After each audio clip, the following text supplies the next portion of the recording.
Hello guys, today I want to show you how to write a queue class in Python using Deque data structure. So this version of the queue class is more efficient for large queues as it provides O of 1 complexity for both onqueue and dequeue operations. So let's go to the code. We first need to import Deque from collections. So from collections import Deque. Now create the class. We create the init method first.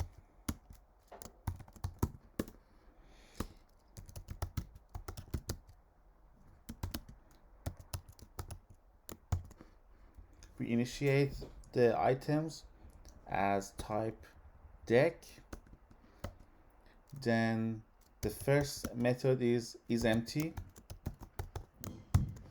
We want to see if the items are empty or not.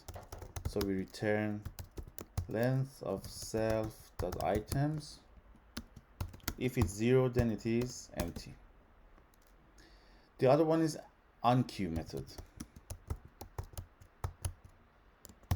It gets an item and adds this item to the end of the queue, which is to the right of the queue. So we say self.items.append. This append adds to the right of the queue.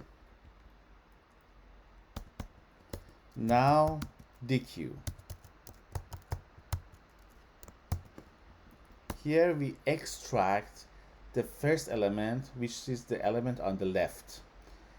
We've popped that element from the left and return. But we need to check if it's not empty first. So if not, we call our method empty. If it's not empty, then return self.items. We want to pop left. We pop from the left. We add to the right. We pop from the left. And if it is empty, then we raise error, index error, and we pass a message like queue is empty. Now let's add another method, which is size, to check the size of the queue. So it returns the length of the self.items, easy. And another method, which is peek. In queue, there is a difference between peek and deque. In deque, we pop the element, we extract the element, so element doesn't exist in the queue anymore. But in peek, we just look at the element at the top of the queue. We don't extract it, so element is still in the queue after this operation. So we check again if it's not empty, then we return self.items, which item, the element at the index of 0. Else we again raise this exception. And the last method is wrapper method, which we implement so that we can have access to the representation of this queue, so we can look inside the queue. So wrapper, and we return str on the self.item. So we see it returns the string representation of our items. So that's all about it. Let's go and test our queue class. So queue equals to queue,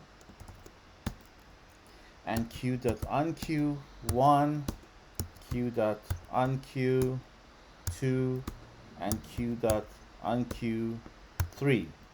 So let's print queue to see how elements are inserted into the queue. Look at here, 1 and then 2 on the right and then 3 on the right. So every time that we add to the queue, we add to the right of the queue. Now look, let's deque an element from the queue, queue.deque, and then print the queue after that. Look at here, when we do the deque, we extract the first element from the left of the queue, so it's 1, and it is not in the queue anymore because we have extracted that element. But now let's try peek here. Print queue.peek, and again print queue after the peek operation. Look at here. When we do a peek, the first element in the queue is 2, but we don't extract it because if you look at the queue, it still is there in the queue. This is the difference between peak and deque. And the last operation is q dot size, so it should be 2. This is 2. So it's a nice data structure to have, so that when you want to work with algorithm questions or data structure questions, and if you need queue, this is a very efficient implementation of the queue in Python. If you're finding this video helpful or interesting, it's a good time to subscribe to my channel. I'm going to show you lots of amazing stuff here in this channel. Thank you for watching, and see you later.